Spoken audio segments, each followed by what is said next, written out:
Hey everybody, and welcome to a new week at Church at Home with Rachel. Today is Monday the 21st of March. No, it's 24th of March. Losing my mind. We are a couple of days officially into spring. We'll see what happens. Part of my daily reading, I try every day when I pray, is to take 10 minutes at least and read something from a theological book. A book on prayer, a book on ministry, theology, whatever it is.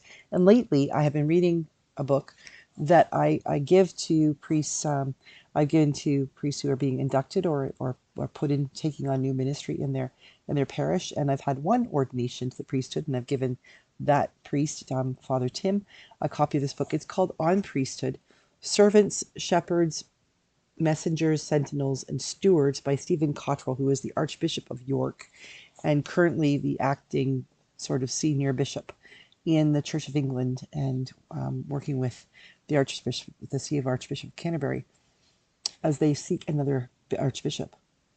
And these are built on letters or presentations he's made in pre-ordination retreats himself. And in this one, I'm reading the chapter's Messenger. And I'm going to read a little bit to you. And keep in mind, he is based out of England, in Britain. So it comes from that perspective. But we are all, intelligent adults. We are all able to make the translations ourselves. So I'm going to share this with you and then talk a little bit. He said, "This is not the time for a long examination of culture or hermeneutics, but it's worth reminding ourselves that for so many people growing up in Britain today, the Church of Jesus Christ is a foreign land, and the message of the gospel a foreign tongue. If ever there were an age of itching ears, where people are seduced by all sorts of attractive folly, where there is a teacher for every desire, and where truth is a matter of opinion, it is ours. It is no good berating the failings of the past or bemoaning the missed opportunities of the present. Neither is it simply a matter of shouting louder. If there were an easy solution to evangelizing the nation, we probably would have found it. Therefore, in the first place, I direct you to the much more demanding and painstaking work of translation. Before people can respond to the gospel, they have to hear it and understand it and see it demonstrated as a saving reality. Remember, the Holy Spirit only speaks local dialects. The Holy Spirit only speaks local dialects. So everyone who wishes to tell the story of Christ must learn the languages of the different cultures of the parishes they serve." This book is written for priests. "We must come alongside people in the networks they inhabit, rather than expecting them to come to us.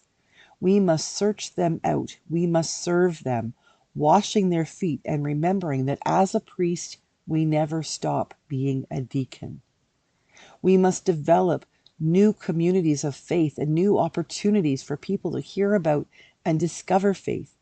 We must, as I have already emphasized, demonstrate its usefulness in our own lives and in the lives of our communities. And in order to offer a faithful translation, we need to know both languages as well, the language of the gospel and the language of the culture." That just blew me away when I read it a couple weeks ago, and I stuck a tag in it so I could do a church at home. Like I've got all these tags, so you're going to hear more from Archbishop of York as time goes by. But this idea of knowing how to translate both the gospel and the culture, the people we're talking to, that is so important. I think, especially in the context we're in here in North America, Christian nationalism and all of that stuff, we really need to recognize that in order to reach people with the truth of the gospel, to reach people with the good news, the love that Jesus Christ has for them, we cannot simply be people who are like Bible nerds, those of us who are priests. And I would say that this isn't just for priests and deacons, for the people who get to wear a collar. This is for every Christian, not just the Anglican Church, but every Christian, because it is our call to reach out to people who aren't just like us. I was, a couple weeks ago, or a week ago or so, I was at a meeting at a congregation that is a shared ministry of Anglicans and Lutherans, Redeemer St. George's in Brandon, with the Venerable Archdeacon Jonathan Hoskin. And it was just an absolute grace to be there because their bishop, the Lutheran bishop, Bishop Jason Zinko, and I were there. He was there via Zoom, and I'm sitting with the people. And we're talking about literally how we can simplify being together in one community. Not as Lutheran specifically or Anglican specifically, but how do we maintain the things that make us uniquely Lutheran or Anglican, and how do we then live that out together?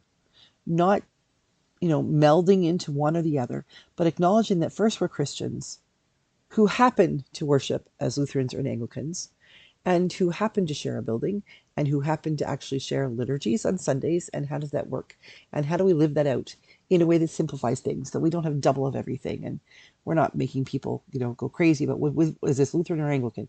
How about we're just us, Redeemer, Redeemer, St. George people? Like, it was amazing. It was truly amazing because here absolutely is a group of people, there's a couple of priests. There's also Archdeacon Cheryl, who's my executive archdeacon, and Father Chris Arthur.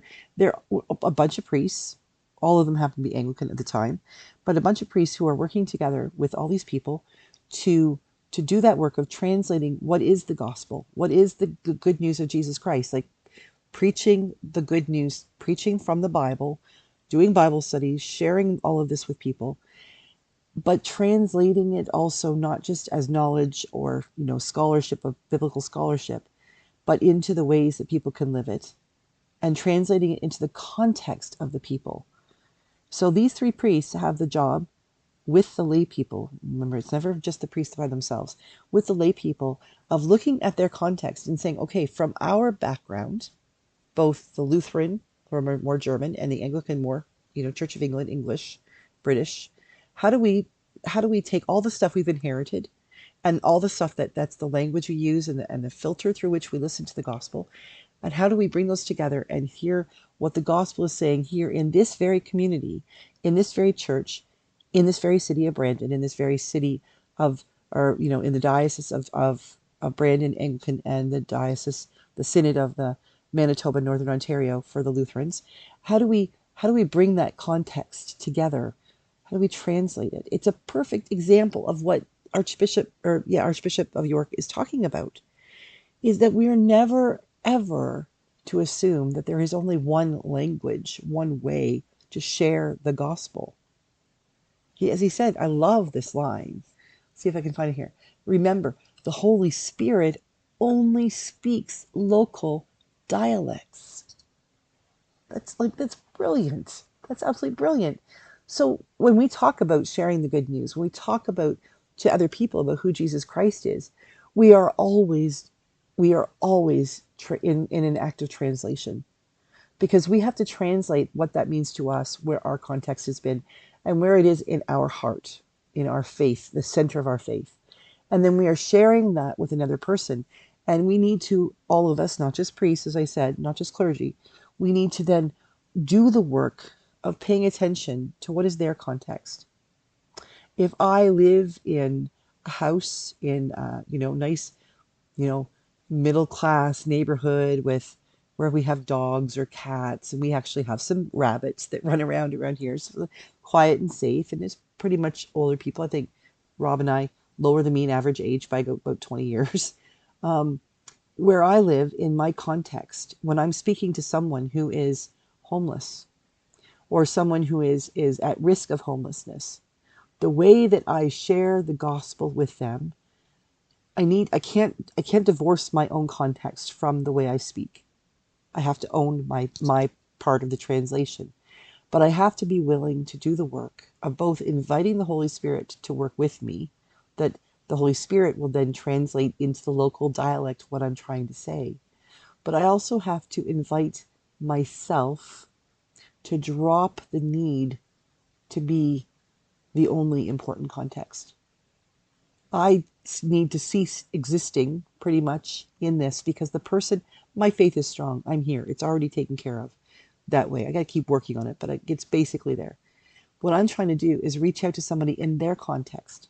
The same way as if that person who was homeless or at risk of homelessness was Spanish, was from Mexico, and didn't speak any English, I would need to, get out the translation thing on my phone or get a dictionary, English, Spanish dictionary, or bring somebody with me so that I could share these words with them so that they're not having to do the work of translating, but I'm doing it for them. They simply get to relax and listen to this good news. Because what is good news if you have to do the hard work of trying to take it away, remember what was said, ask somebody else to translate it or to figure out how to translate for yourself? It stops being good news, doesn't it? It becomes hard work that you didn't know you needed. But if we go to people and we help translate what we're saying into their context, then they will be willing to listen because we've made the effort, but also their hearts will be open that they will be able to hear the good news of hope. The same could be said if I was trying to speak to somebody, one of the rich dudes here in town who lives in their own private compound or something. Again, I need to think about their context. What language do they use in their daily life that I will actually be able to say something they're willing to listen to? Translation. Sharing the good news of Jesus Christ is all about translation. And we have the gift of that Holy Spirit who only speaks local dialects. If we learn that, then we've learned a lot. And that's what we're called to do. I hope you have a great day. I hope you have opportunities to speak to others and learn that you need to take the time to translate. And I hope you also have the opportunity today to be the one that translation is done for, that you will learn something from someone else who took the time and made the effort to translate what they were trying to say into a language, into a context that you can understand. Because both translation is a gift going both ways. Have a great day. God bless you. And I will see you again tomorrow for Church at Home with Rachel.